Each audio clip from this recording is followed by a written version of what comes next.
स्वतंत्र भारताच्या गौरवशाली स्वातंत्र्य दिनाच्या आज आपल्यामार्फत राज्यातील जनतेला अंतःकरणापासून मनपूर्वक हार्दिक शुभेच्छा देतो। हे राष्ट्र जगाच्या पाठीवरती विकसित राष्ट्रांच्या मालिकेमध्ये जाण्याचा बहुमान अलीकडच्या कालावधीमध्ये पंतप्रधान नरेंद्र मोदी यांच्या नेतृत्वाखाली होतो आहे। माझं एवढंच जनतेला आव्हान आहे की राष्ट्रभक्तीने प्रेरित असलेल्या आपण सर्वांनी मिळून देशाची गौरवशाली वाटचाल संसदीय लोकशाही प्रणालीच्या व्यवस्थेतून जी व्यवस्था भारतरत्न डॉक्टर बाबासाहेब आंबेडकरांनी आम्हाला दिली ती अधिक मजबूत करण्याचा संकल्प आजच्या स्वातंत्र्य दिनाच्या निमित्ताने करूया आणि पुन्हा एकदा माझ्या मनपूर्वक हार्दिक शुभेच्छा।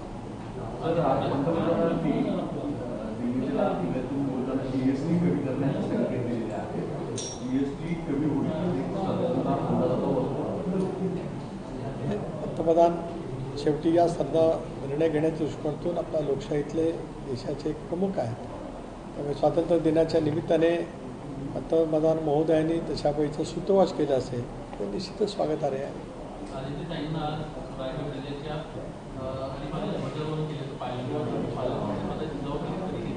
नाही, तो विषय माझ्यासमोर अजेंड्यावरती कालही नव्हता, आजही नाही आणि उद्याच्या भविष्यामध्ये सुद्धा नाही।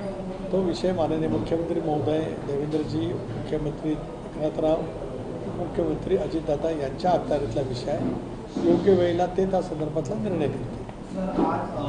लाल किल्ल्यावर संपूर्ण विरोधी पक्षनेते राहुल गांधी आणि मल्लिकार्जुन खरगे हे त्या कार्यक्रमाला अनुपस्थित राहिल्याची बाब समोर आलेली आहे। मला या संदर्भामध्ये माहिती नाही। शेवटी देशाचा स्वातंत्र्य दिन त्याचं लाल किल्ल्यावरती होणारं ध्वजारोहण स्वातंत्र्य प्राप्तीपासून नियमितपणाने त्या ठिकाणी होत असतं। अशा वेळेला संसदेतील विरोधी पक्षनेते, राज्यसभेतील विरोधी पक्षनेते अशा या राष्ट्रीय कार्यक्रमामध्ये नेहमी उपस्थित असतात। पण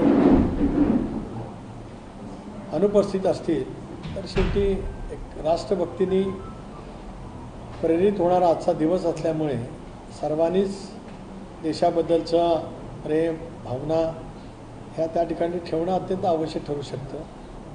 मतभेद राजकीय असू शकतात, पण ज्यावेळेला देश म्हणून विचार येतो, देशाचा गौरवशाली स्वातंत्र्य दिन आम्ही ज्यावेळेला साजरा करतो त्याला भारतीय नागरिक म्हणून आम्ही आमची जबाबदारी निभावली पाहिजे असं माझी स्वतःची भावना आहे। पंतप्रधानांनी असं सुद्धा म्हटलं आहे की सिंधूमध्ये आता पाणी आणि रक्त एकसोबत वाहणार नाही। आता ऑपरेशन सिंधूनंतर जे झालं ते समजता होता, पण जरी आपण न्यूक्लिअरची धमकी दिली तर ते सहन केले जाणार नाही। संसदेमध्ये सुद्धा पंतप्रधान महोदयांनी सिंधूवरती चर्चा करत असताना स्वच्छ शब्दात अतिरेक्यांना दहशतवाद्यांना ही जाणीव करून दिलेली आहे। अमित शाह यांनी सुद्धा संसदेमध्ये या विषयावरती चर्चा करत असताना त्याचबद्दलची दुरुक्ती केली। राजनाथ सिंग साहेब आपले संरक्षण मंत्री आहेत, त्यांनी सुद्धा ती भूमिका त्या ठिकाणी देशाच्या वतीने मांडलेली आहे। त्याच्यामुळे या देशाकडे बाक्या नजरेने वर्षानुवर्ष जे पाकिस्तानचे हस्तक असलेले अतिरेकी वक्रदृष्टी करून काही घातपात करत होते त्या सर्वच गोष्टीला आता निश्चितपणाने आळा बसेल।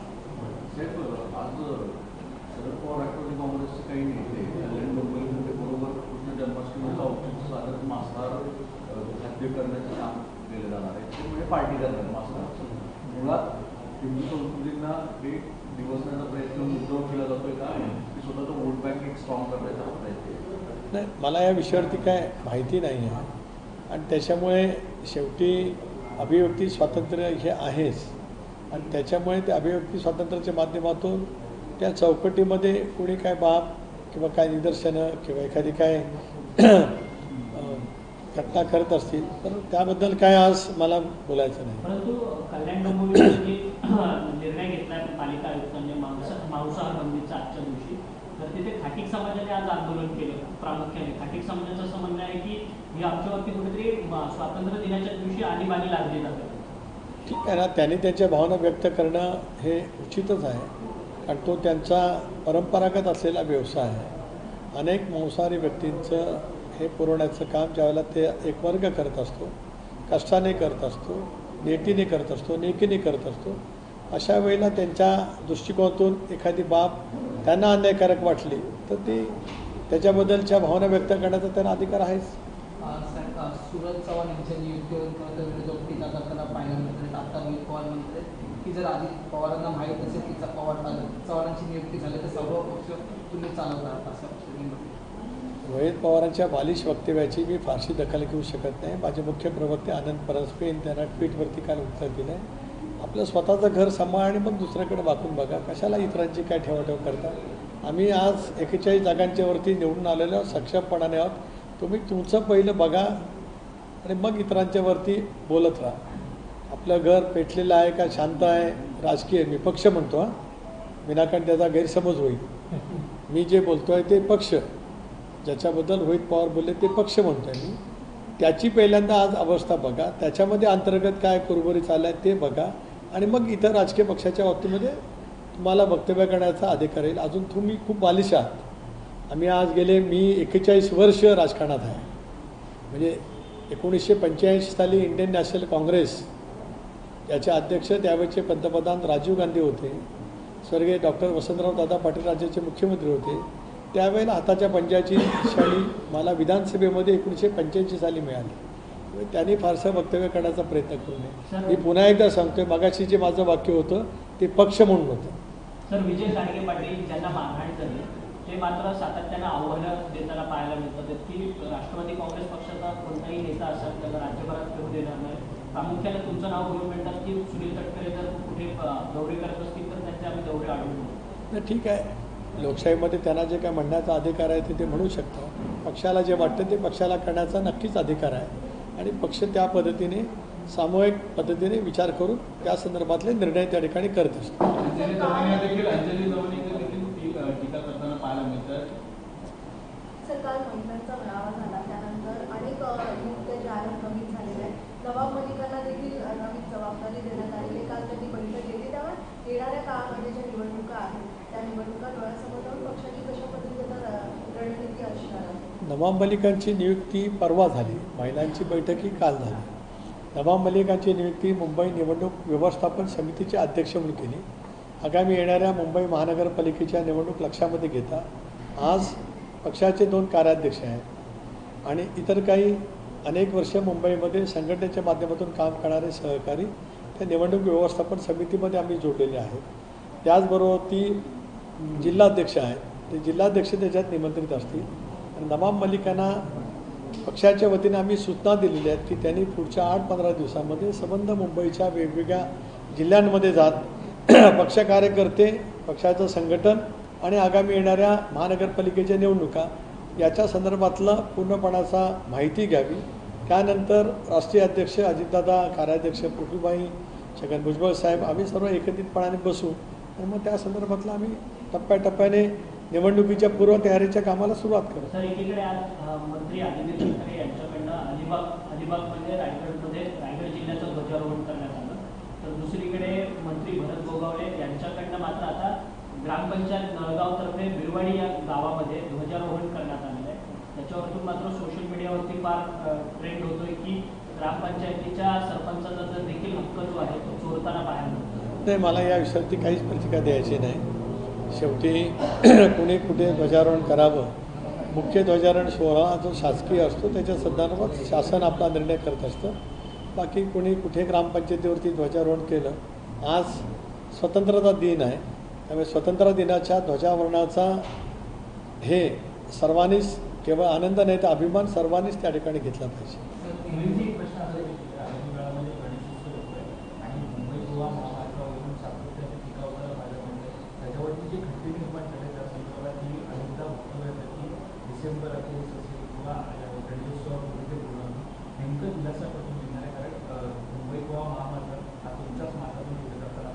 तीन दिवसापूर्वीच राज्याचे उपमुख्यमंत्री अजितदादा पवार यांच्या दालनामध्ये जनआक्रोश समिती जी आहे त्यांनी जे काय एक वेगळं आंदोलन यावेळेला परस्पर नाक्यावरती गणेशाच्या मूर्तीची प्राणप्रतिष्ठा करून करण्याचं जे काय निश्चित केलं होतं त्या जवळपास 30 वेगवेगळ्या संघटनांच्या प्रमुख पदाधिकाऱ्यांना बोलून अजितदादांच्या उपस्थितीत एक बैठक त्यावेळेला मी घेतली. त्याला सार्वजनिक बांधकाम खात्याचे मंत्री शिवेंद्रराजे भोसले, महिला बालकल्याण खात्याचे मंत्री आदिती तटकरे आणि सगळे वरिष्ठ अधिकारी नाश्याला हवे सहित होते. कुठल्याही परिस्थितीमध्ये गणपतीपूर्वी कोकणवासियांना गणेशाच्या आगमनात तिथं जाण्याच्या वेळेला खड्ड्यातून प्रवास करावा लागणार नाही याची स्पष्ट सूचना दादांनी त्या ठिकाणी नॅशनल हायवे अथॉरिटी आणि सार्वजनिक बांधकाम विभागासह नॅशनल हायवे विभाग यांना सक्तपणाच्या सूचना दिल्यात आणि मला विश्वास आहे की त्या पद्धतीने त्यांचं काम नवीन तंत्रज्ञानाच्या वरती आधारित त्यांनी सुरू केलेलं आहे. त्याचबरोबर ती भविष्यामध्ये होणारी वाहतुकीची कोंडी टाळण्यासाठी राज्य सरकारच्याकडून इंदापूर आणि माणगावच्या जवळपास 21 कोटी रुपयाचा निधी मंजूर केला. त्याच्या निविदा निघून तेही काम सुरू करण्याचं नक्की झालं आहे.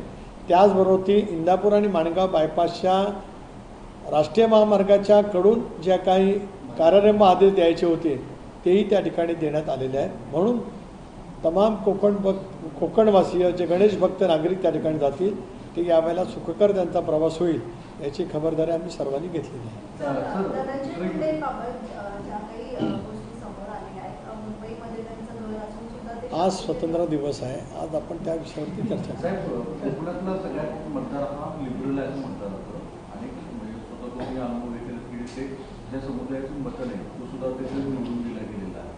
अशा कार्यकाळात गेल्या काही दिवसांमध्ये सर्वाधिक चर्चा येते की भास्कर जाधवांची विधान आहे जी प्रचंडरीती कलह दोन समाजांमध्ये किंवा धर्मामध्ये वाटताना भास्कर जाधव थांबतच नाही आहे. दिवसेंदिवस वेगवेगळी विधानं करताय.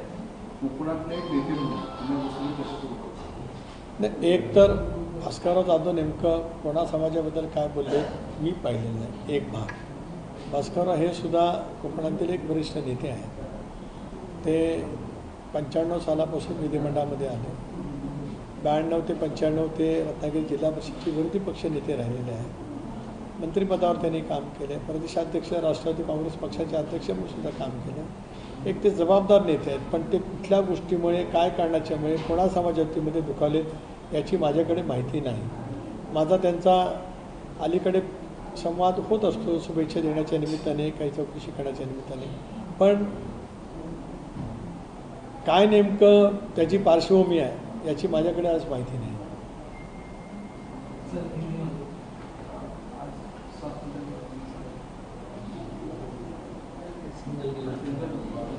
दोघं जण दोघांनी खेळणं त्यात काय आता. आज दिल्ली में जो प्रोग्राम हो वहाँ पे नरेंद्र मोदी जी, लेकिन वहाँ पे विपक्ष दल के राहुल गांधी नहीं थे. इसको लेकर कई सवाल खड़े हो गए. क्या पार्टी की ओर से आपकी इस पर देश का गौरवशाली स्वतंत्रता दिन हम पूरे देश भारतवासी मना जा रहे हैं. लाल किले पे जब पंतप्रधान महोदय के शुभ हस्ते कार्यक्रम द्वारा ध्वजारोहण होते हैं तब विपक्ष नेता चाहे लोकसभा के हो राज्यसभा के हो आज तक ये प्रथा रह चुकी है कि इस गौरवशाली दिन पर हम सब वहाँ जहाँ जहाँ हम ध्वजारोहण करते हैं वहाँ उपस्थित रहते हैं. लेकिन दिल्ली में पंतप्रधान महोदय के शुभ हस्ते जब होता है तब उन्होंने उपस्थित रहना आवश्यक है ऐसा मेरा मन कहना है. पंतप्रधान ने ये भी कहा कि जो दल की बात दी जाती है वो अभी सही नहीं जाएगी.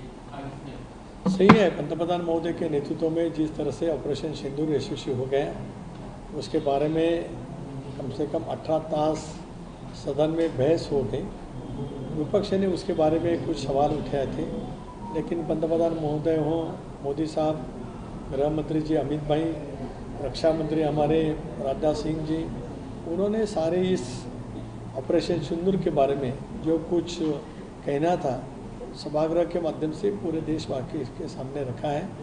और जो इशारा आज पंतप्रधान महोदय ने दिया है कि देश को आतंकवादी पाक पुरस्कृत जो आतंकवादी हैं वो अभी समाप्त करने के लिए पूरी तरह से कोशिश हमारे सेना दल के माध्यम से पंतप्रधान के नेतृत्व में वहाँ पे हो जाएगी. सेमीकंडक्टर के बारे में पंतप्रधान ने जिक्र किया कि 4-5 दशकों के पहले जो बात हुई थी वो आप धरती पे उठती है भारत के, और 30 साल तक मेक इन इंडिया की चिप सेमीकंडक्टर की रहेगी, यूनिट बैठ गया है. सही है. पंतप्रधान महोदय के नेतृत्व में जब तक हम ये संरक्षण सामग्री इंपोर्ट करते थे आज हम एक्सपोर्ट करने जा रहे हैं.